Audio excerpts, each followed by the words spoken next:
إن الحمد لله نحمده ونستعينه ونستغفره ونستهديه ونعوذ به من شرور أنفسنا ومن سيئات أعمالنا من يهده الله فلا مضل له ومن يضلل فلن تجد له وليا مرشدا أشهد أن لا إله إلا الله وحده لا شريك له وأشهد أن محمدا عبده ورسوله لا نبي بعده اللهم صل وسلم وبارك على هذا النبي الكريم محمد صلى الله عليه وسلم وعلى آله وأصحابه ومن دعا بدعوته وسار على نهجه إلى يوم الدين أما بعد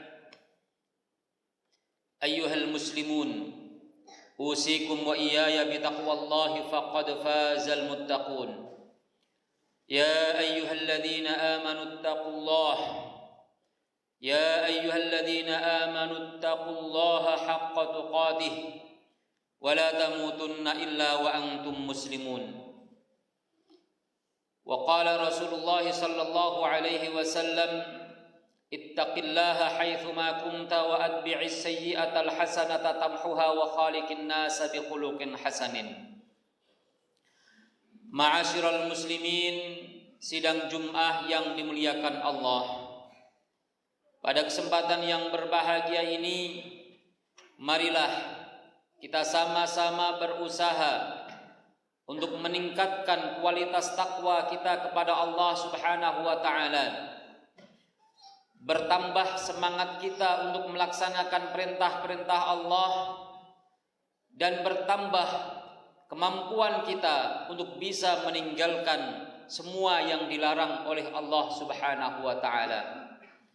Kita berdoa mudah-mudahan kita semua yang berkumpul di tempat ini selalu dijaga ketakwaan kita dan selalu dijadikan menjadi orang yang bertakwa. Dikumpulkan bersama dengan orang-orang yang bertakwa dan hanya dipimpin oleh orang-orang yang bertakwa saja.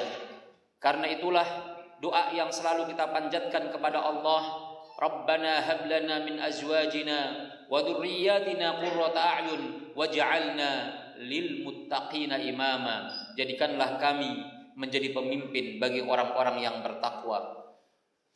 Hadirin ma'asyiral muslimin hafizakumullah. Di tengah-tengah kesibukan kita dalam mencari kehidupan dunia, di tengah-tengah kesibukan kita mencari nafkah, di tengah-tengah kita sibuk untuk mencari pemimpin yang mengayomi rakyatnya dengan baik, maka pada kesempatan yang berbahagia ini saya ingin menyampaikan sekaligus untuk memberikan tau'iyah kepada diri saya pribadi dan saudara-saudara sekalian dengan sebuah hadis Rasulullah sallallahu alaihi wasallam yang diriwayatkan dari Sahal bin Sa'ad As-Sa'idi radhiyallahu anhu bahwa telah datang kepada Rasulullah sallallahu alaihi wasallam bertanya kepada Rasulullah, ya Rasulullah, dullani ala amalin idza amiltuhu ahabbani Allahu wa ahabbani an-nas.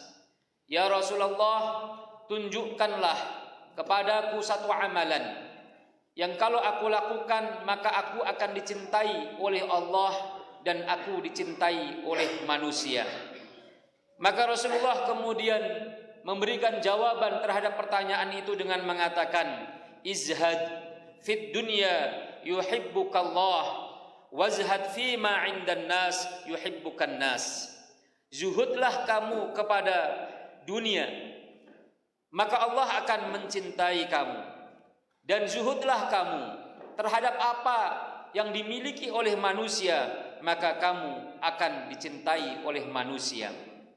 Yang dimaksud dengan zuhud adalah mendahulukan kepentingan akhirat daripada kepentingan dunia. Seandainya kita harus sibuk dengan urusan-urusan dunia kita, maka kita harus memiliki orientasi bahwa kesibukan dunia kita adalah dalam rangka untuk mengantarkan kita masuk ke dalam surga, untuk mengantarkan kita meraih cita-cita kita mendapatkan kebahagiaan di akhirat. Lalu apa yang harus kita lakukan ketika kita ingin menjadi orang yang zuhud? Disebutkan dalam kitab Tanbihul Ghafilin. Seorang ulama mengatakan, qala ba'dul ulama, bahwa hirfatuz zahidin asyaratu asya. Amalan orang yang zuhud itu ada 10 macam. Yang pertama adalah adawatu syaitan yarawnaha wajibatan ala anfusihim. Yang pertama adalah menganggap bahwa syaitan itu menjadi musuhnya, dan itu adalah kewajiban atas dirinya. Orang yang zuhud, yang ingin mengejar akhirat, adalah orang yang menjadikan syaitan sebagai musuhnya.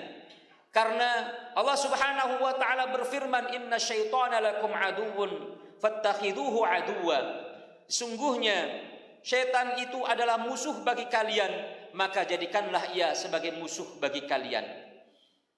Maka kita semua sebagai manusia selalu menjadi objek dan sasaran dari godaan-godaan syaitan. Mereka senantiasa mencari cara bagaimana mereka bisa mendapatkan pasukan untuk dibawa oleh mereka, untuk bersama-sama dengan mereka ingkar kepada Allah Subhanahu wa taala. Maka kita harus selalu merasa tidak aman dari godaan-godaan syaitan. Oleh karenanya kita harus selalu evaluasi diri kita. Apakah yang kita kerjakan ini sudah benar menurut Allah, ataukah justru mengikuti arahan-arahan dari syaitan.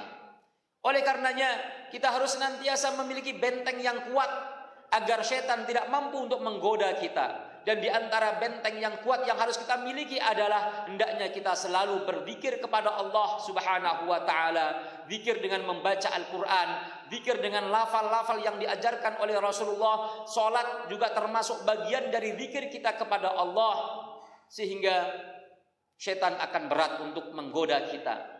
Begitu pula hendaknya kita selalu membersamai kaum muslimin, tidak berpisah dengan kaum muslimin, tidak bercerai-berai dengan kaum muslimin, karena al-jamaah, berkumpulnya orang-orang yang beriman, akan memperkuat barisan kaum muslimin, sehingga syaitan akan sulit untuk menembus barisan kaum muslimin yang kuat tersebut. Yang kedua adalah kata para ulama, orang yang zuhud amalannya adalah la ya'maluna amalan illa bil hujjah. Mereka senantiasa melakukan amal perbuatan yang selalu didasari dengan hujjah atau argumentasi. Tidak melakukan amalan ikut-ikutan dengan orang lain. Tidak mengikuti apa yang dilakukan oleh kaumnya, oleh atasannya, oleh tokoh-tokoh dan pembesar-pembesar negerinya. Tetapi ia berbuat berdasarkan dalil, berdasarkan petunjuk dari Allah Subhanahu wa ta'ala. Allah Subhanahu wa ta'ala berfirman, "Qul hatu burhanakum in kuntum shadiqin." Rasulullah sallallahu alaihi wasallam diperintahkan oleh Allah dalam ayat ini untuk berkata kepada orang-orang kafir yang mereka didakwai oleh Rasulullah dan menolak untuk mengikuti dakwah Rasulullah, dan mereka tetap istiqamah dengan kesesatannya. Mereka tetap dengan ajaran-ajaran yang dibawa oleh nenek moyang mereka, sehingga Rasulullah diperintahkan untuk mengatakan kepada mereka, mana dalilnya, mana buktinya bahwa kalian berada di jalan yang benar.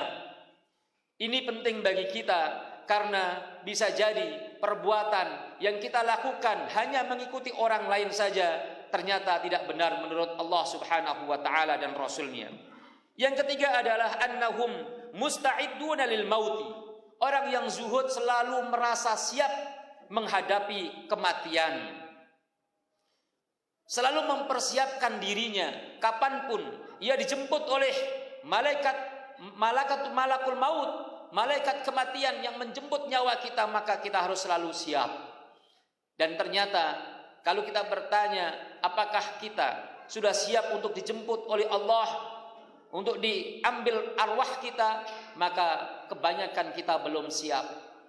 Maka orang yang cerdas adalah orang yang selalu mempersiapkan dirinya untuk kehidupan akhirat nanti.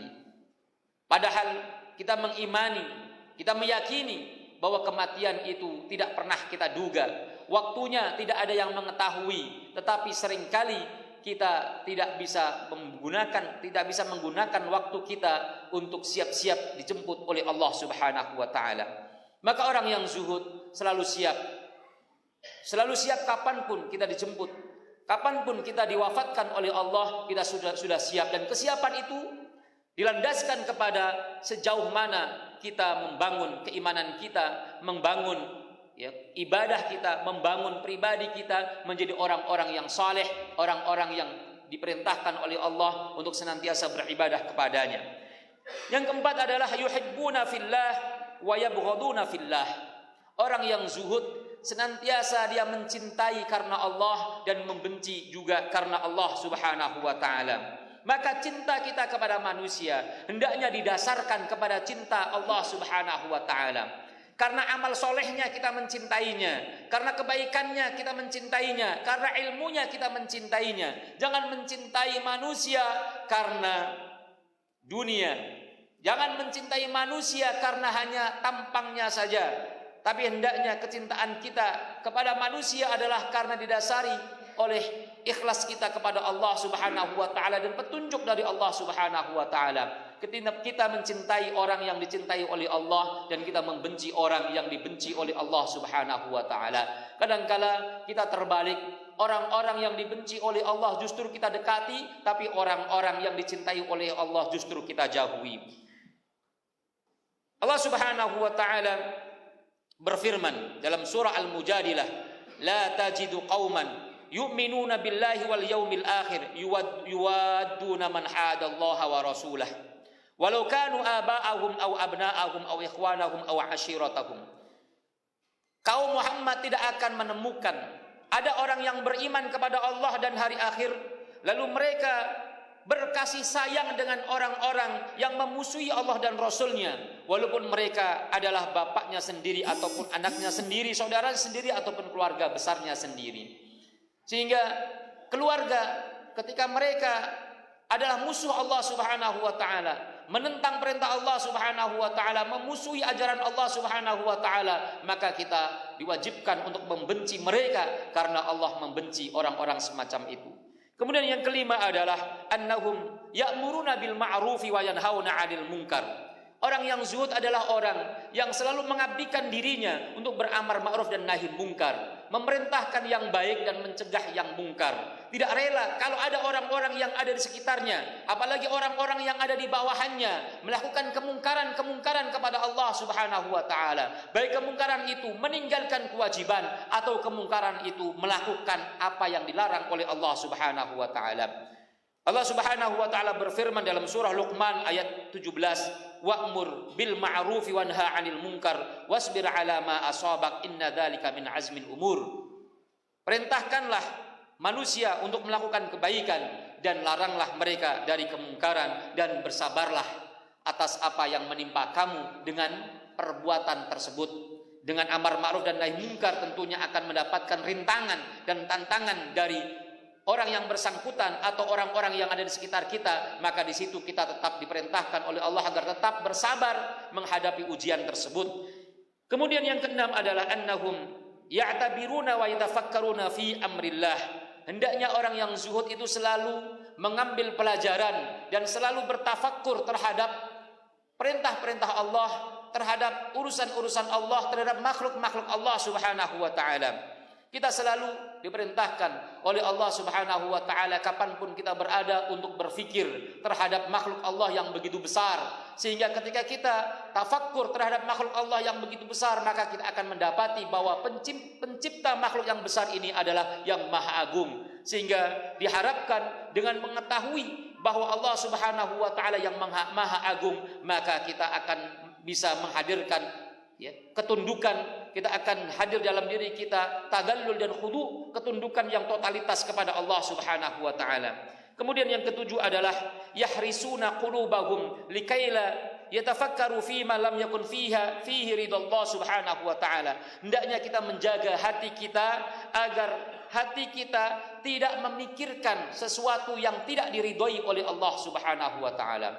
Tidak ada lintasan-lintasan dalam benak kita untuk melakukan sesuatu yang dimurkai oleh Allah Subhanahu wa taala. Kita harus jauhkan sejauh-jauhnya segala hal yang dimurkai oleh Allah Subhanahu wa taala, yang tidak diridhai oleh Allah Subhanahu wa taala. Karena sesungguhnya semua anggota badan kita akan dimintai pertanggungjawaban oleh Allah Subhanahu wa taala, akan ditanya oleh Allah Subhanahu wa taala. Inna sam'a wal basara wal fuada kullu ulaika kana anhu mas'ula. Sesungguhnya pendengaran kamu, penglihatan kamu dan hati kamu akan dimintai pertanggungjawaban oleh Allah Subhanahu wa taala. Yang kedelapan adalah alla ya'mana makrallah. Hendaknya kita tidak merasa aman terhadap makar Allah Subhanahu wa taala, tidak merasa aman dari adab Allah Subhanahu wa taala. Inilah yang menyebabkan orang berani melakukan kemaksiatan dan perbuatan-perbuatan yang mungkar, karena mereka merasa bahwa mereka tidak diadab oleh Allah Subhanahu wa taala. Kalau kita merasa bahwa diri kita ketika melakukan perbuatan maksiat akan diadab oleh Allah, memahami betul bahwa perbuatan yang kita lakukan pasti akan diadab oleh Allah kalau tidak diampuni olehnya, maka kita akan tidak berani melakukan perbuatan tersebut.